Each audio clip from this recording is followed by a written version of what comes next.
What's up, YouTube? Today I'm going to be responding to a video by Bromley wherein he defends the trap bar deadlift against some claims by Mark Rippetoe. And at the end of the video, I'm going to give my own position on the trap bar deadlift. Spoiler, it's a cope and needs to be stigmatized.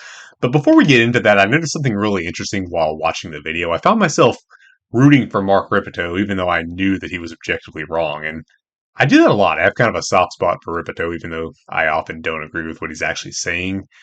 And I noticed that the opposite tends to be true a lot too. I think a lot of people hate Rippetoe, and they use the fact that he's often wrong to justify that hatred rather than hating him because he's wrong. And I'm not talking about Bromley here. Bromley's a very reasonable guy, and I don't think he hates too much of anyone. He's reasonable. Anyway, I thought that was interesting, and so I want to talk about that. I'll explain that a little bit. I'll discuss the concept of stigma, and then I'll build to a case for why the trap bar deadlift should be stigmatized. Before we get into that, if you wouldn't mind, do all the algorithm stuff for me. I'd really appreciate it. And if you want to learn some pulls from the floor that are superior to the trap bar deadlift, well, that didn't really sell them that well because pretty much any pull from the floor is superior to the trap bar deadlift. But anyway, if you want to see a bunch of cool pulls from the floor, consider buying my book, Old Time Lifts for Modern Lifters. It's got a lot of awesome pulls from the floor, some of which even allow you to get the weight to your center line without having to pollute your clean hands with the unclean touch of a trap bar deadlift. And that was a little bit inflammatory, but we're talking about stigma here, and this is the algorithm, so it's fun. Anyway, to get into it, I'm going to show a clip of Mark Rippetoe being obviously wrong and then Bromley being right, and then we'll go from there. You can pull more weight with a barbell than you can with a trap bar. Oh my God, that one hurt my head. It's not just that that isn't true, and we know that isn't true by experience and anecdote. There's no reason to believe that would be the case. That defies physics. You have the same muscles operating through essentially the same range of motion. The only difference is you have a massive leverage advantage by the weight being in line with your center of mass. You can't say that it's a shitty developmental exercise because it takes away the stress created by the poor leverages of forcing you to be bent over, but then also say you can lift less weight. That doesn't make any goddamn sense. Just follow the logic here. If you are stronger using a bunch of leg drive, you now have the opportunity to push your knees forward, bring your quads into the equation, get a strong drive. Some guys have a shit ton of leg strength relative to their posterior chain strength and can deadlift more that way. If you can't, because you can do anything you want with the bar, you can put it where you're strongest. And then once the bar gets forward movement, you can start to rock your hips forward and pull the bars back to lock out sooner, to get a leverage advantage sooner. You don't have to wait till you're above the knee to lock out. There's no scenario where you have the potential to lift less in a trap bar. If you experience that you lift less in a trap bar, it's because technically you're not comfortable with it yet.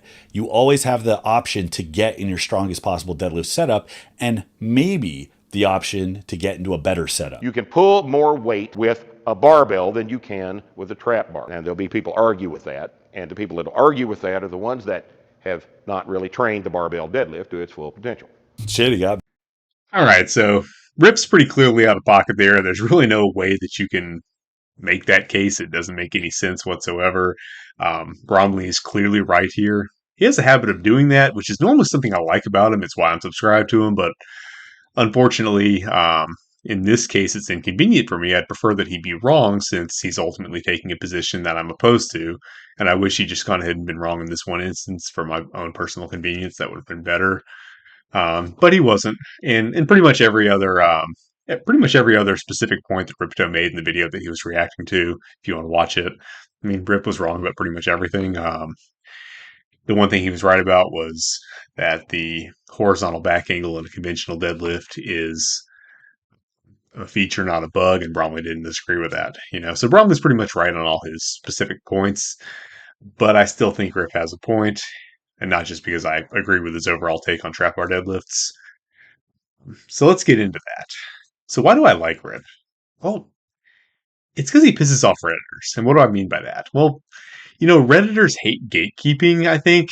They don't want to be told no. They don't want to be told you can't do this. And they especially don't want to be told no by someone who has such a flippant attitude towards the truth. Because I think Rippetoe's a little bit flippant about the truth. I don't think he cares all that much whether what he's saying is really true or not. If he's just like telling you not to do an exercise he doesn't want you to do, or telling you to do an exercise that he wants you to do. I think he doesn't really care much what he has to say, and I like that. I enjoy that. I think that's endearing, you know. And you're not supposed to say that, but I do like it. Yeah, so he gatekeeps. He tells people you can't do such and such exercise. You shouldn't do such and such. This exercise is on a higher tier. The, these are the ones you should focus on, and it tends to be the harder exercises that people don't want to do. He tells people you have to do those, and he tries to steer you away from doing exercises that are easier typically. And I like that. And I mean, is everything he says true?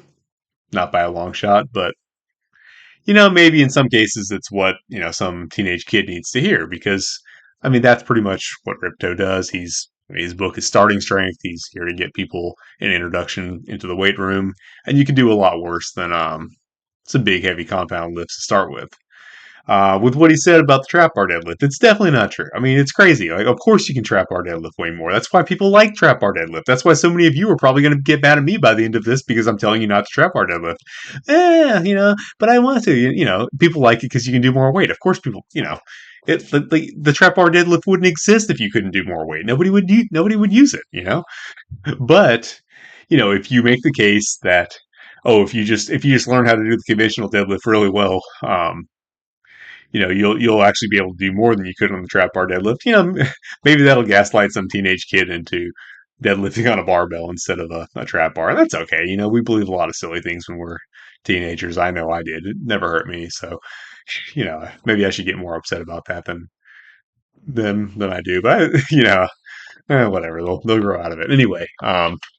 I'm probably not making a good case for myself or Rip here. But yeah, I don't mind that so much. I kind of like that he gaslights. I kind of like that he tells people no. And, I think there's kind of a dynamic of, like the strict parents tell the kids what's good for them, tell them no, have all these rules. And, then the kids grow up and find something their parents were wrong about. See, mom and dad, you were wrong. Now I'm not going to do anything you say. And then they grow up to be redditors. And that's how that goes. So the moral of the story is, if you're going to be strict and tell people what they need to hear, you got to make sure that you have your ducks in a row. And that's what I'm going to do here because ultimately you don't need to make stuff up to have reasons to say that the trap bar is bad. I'm going to give you actual reasons that are not made up. So let's see if you agree with those. So the case I'm making is that the trap bar deadlift needs to be stigmatized. That's not the same as saying it's always bad in every case. That's not the same as saying it can never have any benefit whatsoever, but it should be stigmatized. Let's get into what that means. So, I mean, what is stigma? It's basically just making something taboo, undesirable, something that people shy away from, something people don't want to be seen doing, something that people are uncomfortable doing, right? It's got a very negative connotation. Ironically, the whole concept of stigma is stigma. Sorry, stigmatized in modern culture, right? It's almost invariably seen as a bad thing, something that primitive societies do, like old-fashioned people that don't know any better. Um, they're primitive, religious, what have you. They do all these bad things, and because of their backwards, simple ways, they stigmatize things because they are not enlightened as we are, right? That's kind of the typical view of stigma in modern society. But I mean, that's very short-sighted and quite frankly, Reddity, it's exactly the kind of thing, because I mean, you already know Redditors hate stigma because they're, not only do they want to be able to do whatever they want without being told no, they're kind of emotionally fragile people. So the idea that they should ever feel bad about anything they chose to do is an anathema to these people, right? But what's the actual value of stigma? It's actually a very valuable social technology. We just like we have physical technology, we can have social technology, just a thing that we have in our culture that serves a particular function. And stigma actually serves a very valuable function.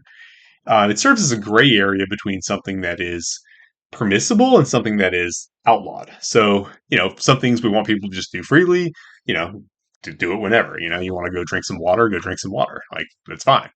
Right. And then some things obviously need to be outlawed and there need to be like set consequences. If you do this, it's banned. And if you do this, you'll go to jail, pay a fine, etc. Right.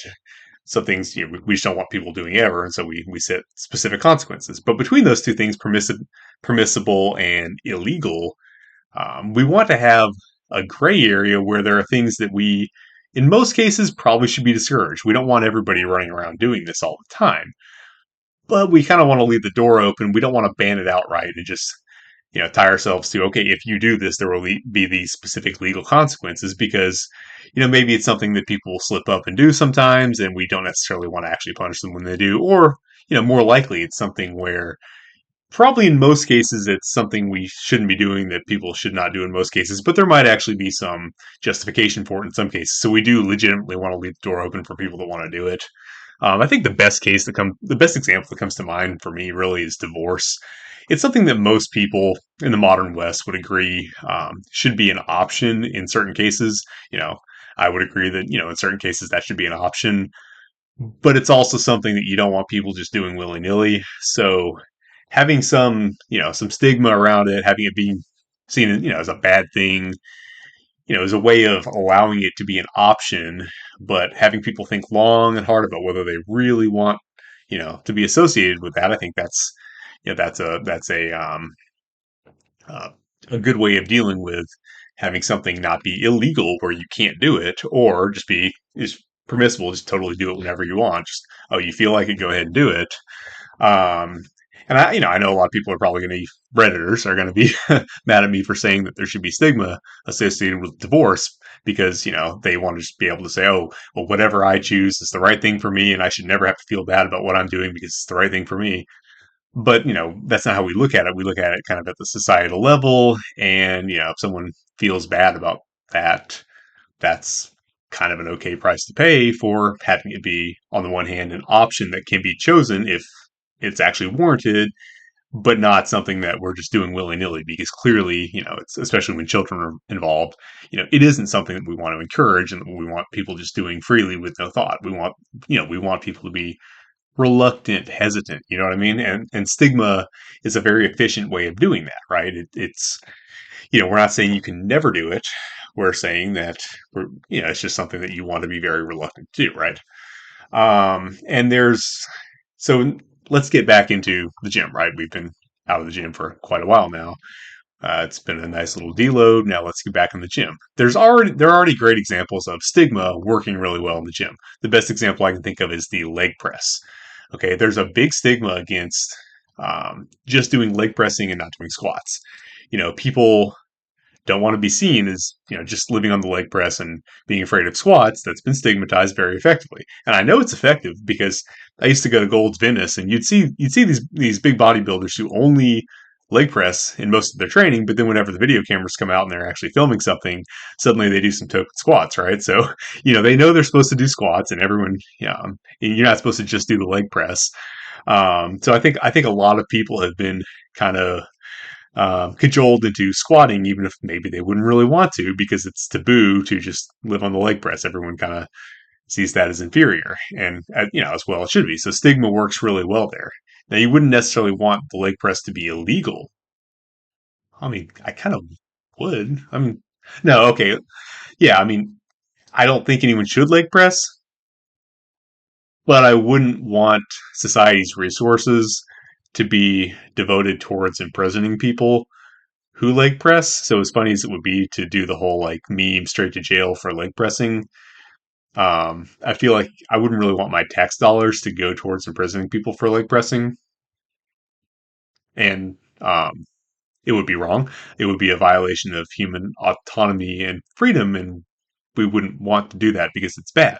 And I disagree with that morally. Yes, that also. Anyway, yeah. So leg pressing, good example of stigma working really well in the gym. A lot of people are induced to actually squat because the leg press is stigmatized. Same thing with squat depth. Half squats are strongly stigmatized. Back in the day, I mean, I was in gyms before social media was a thing. People would get pretty wild with their half squats. I mean, you'd see high squats all the time. And now that's so stigmatized that, people have gotten a lot better about policing their own depth. I mean, they'll try to pass a little bit, but I mean, people used to be wild. They would be not even going halfway down, So stigmatizing high squats has been, I think, really effective. And again, we're talking about stigma. We're not talking about straight to jail. And there are actually valid reasons why you might want to do half squats, like Anderson squats, for example. So if you really have your ducks in a row and you have, a strong justification for why you're doing what you're doing, you can still do half squats. But, if you're going to post it on social media, you better have your ducks in a row because people are going to be coming for you. And you have that in your mind, before you decide to do a half squat, right? So I think that's a really good success story for Stigma in the gym. Now, why should the trap bar deadlift specifically be stigmatized? Well, and I already know before I say that, people are going to say, "Oh, what about so and so? This strong man does trap bar deadlifts. How can you say that?" Well, okay, I'm sure he does, and that's fine. But that's not the vast majority of trap bar deadlift uses. I'm going to go ahead and describe the profile of the overwhelming majority of trap bar deadlifts, and you tell me if I'm right or if I'm wrong. Okay, yeah, it's pretty much this. Well, I can't do conventional deadlift because I have a bad back, but the trap bar lets me stay up more upright, so I can just do trap bar deadlifts instead, and it's a perfectly valid alternative, right? That's 90% of people who are trap bar deadlifting. Okay, there are probably some people who are just purely doing it because I just want to lift more weight, and I don't even have as much of a problem with that. I mean, then there are some like non-deadlift uses, like people will do all sorts of other stuff with the trap bar deadlift or with the trap bar, and I'm not even talking about that. But as far as people doing trap bar deadlifts, some people are just doing it because it allows them to do more weight. You have like a small percentage of like competitive strongmen, but the vast majority, it's I have a bad back. I can't do conventional deadlifts because I have a bad back, so I do trap bar deadlifts instead, and that's perfectly fine. Well, no, it isn't. So what the trap bar does is it allows people who cannot deadlift because they have usually an injury, sometimes just a general weakness, but injury or weakness. And I'm not talking about like they have a serious spinal injury because they never had like some serious injury. It's always just like their back hurts. It's not. I mean, maybe in some cases it's serious, but that's not mostly what I'm talking about. I mean, if you were actually in a car accident or something serious happened to you, I'm not bashing people who had like actual like serious injuries from some like legitimate purpose, but most we're talking about people who just like their backs hurt, right? That's all we're talking about. Okay. um and so they try to use the trap bar to pretend that they can deadlift because it lets you basically stay upright and avoid having to you know use your back really.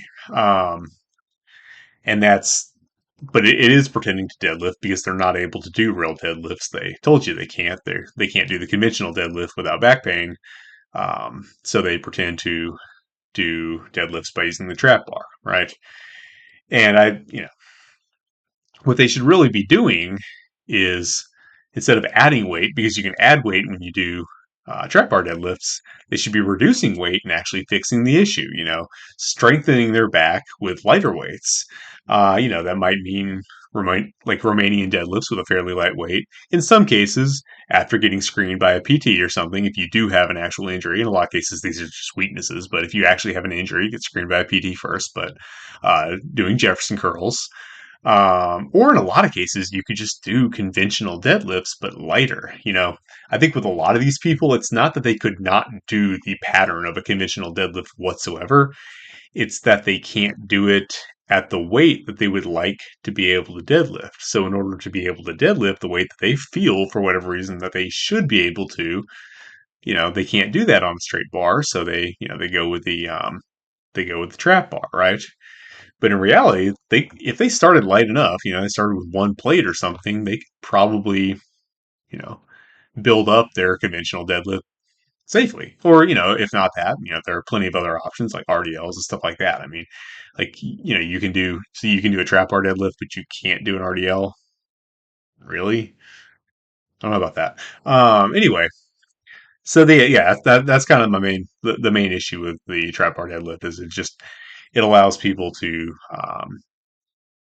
avoid doing what they need to do to actually fix their problem. And really, it makes it worse because what they're doing with the trap bar is increasing their ability to get themselves into trouble without increasing their ability to get themselves out of trouble. And what I mean by that is, they're strengthening their short range of motion strength, strengthening up their quads. Not that trap bar deadlift is as effective a way of building quads as something like a squat, but they're building their ability to exert force through a short range of motion without building up their ability to deal with any kind of force when they get out of that sort of that limited range of motion, right? So they're just, and when we're just building more ability to exert force in a short range of motion without increasing our range of motion, you know, you're asking for problems. You get a little bit out of position.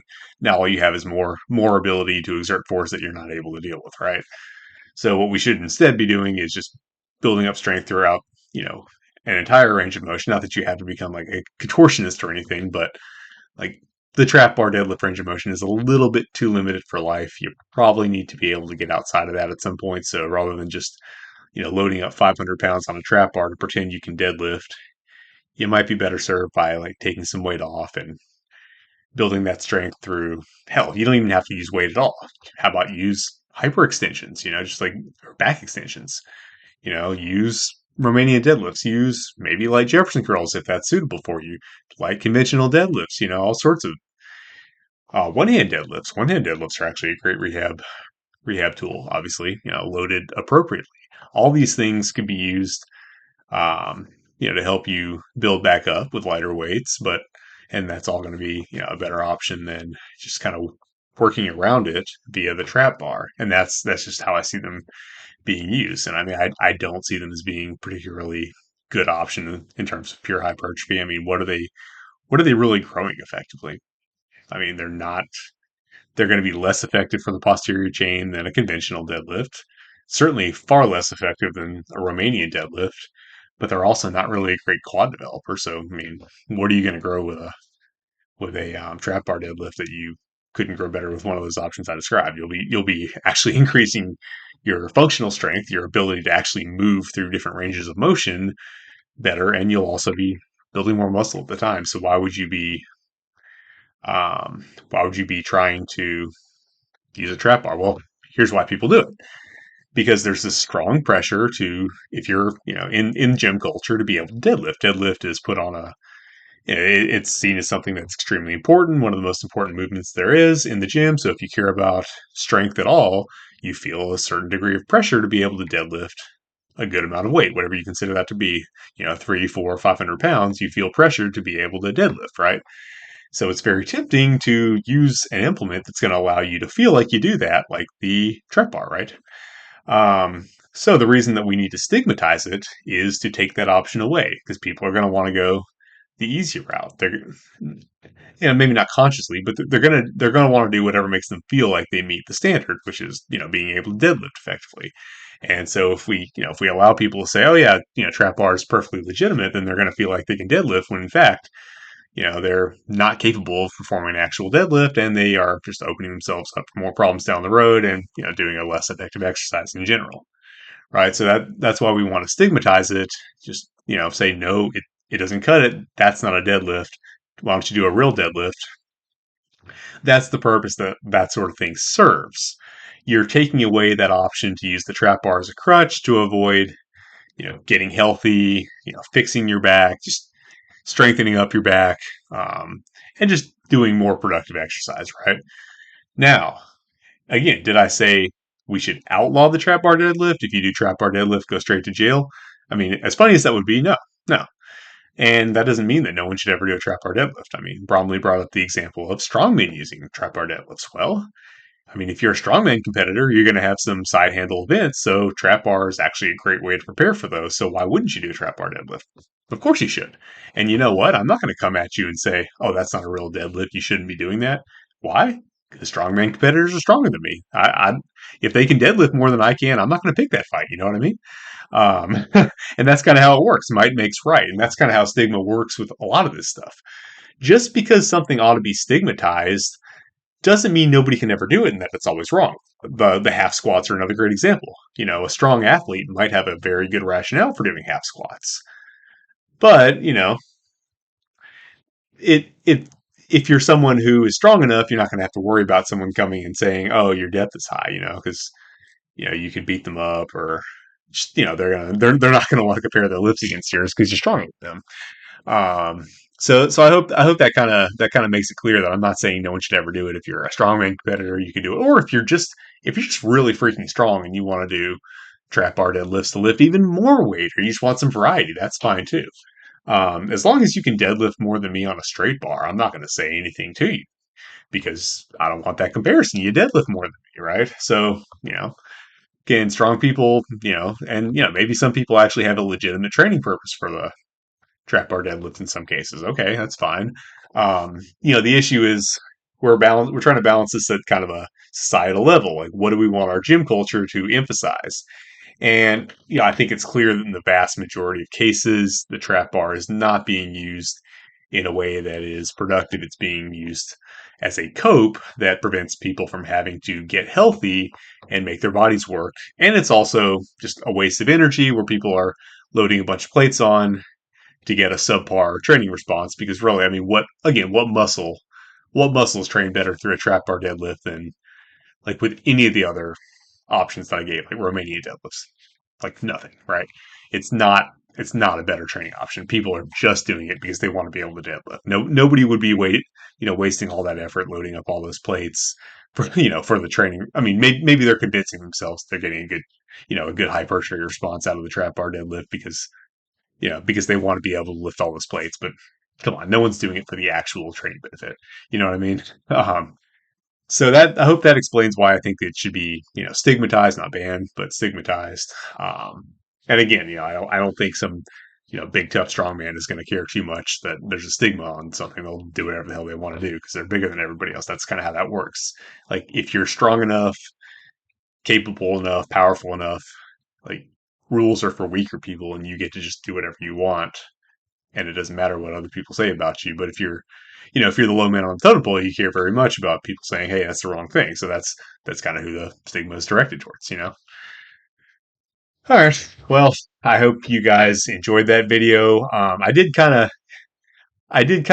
hint that there might be some Nietzsche involved in this, and there was actually I wanted to make that happen, but there was no way I could do it without involving religion, and I just didn't want to start any kind of religious conflict. Not that it would actually. You know what?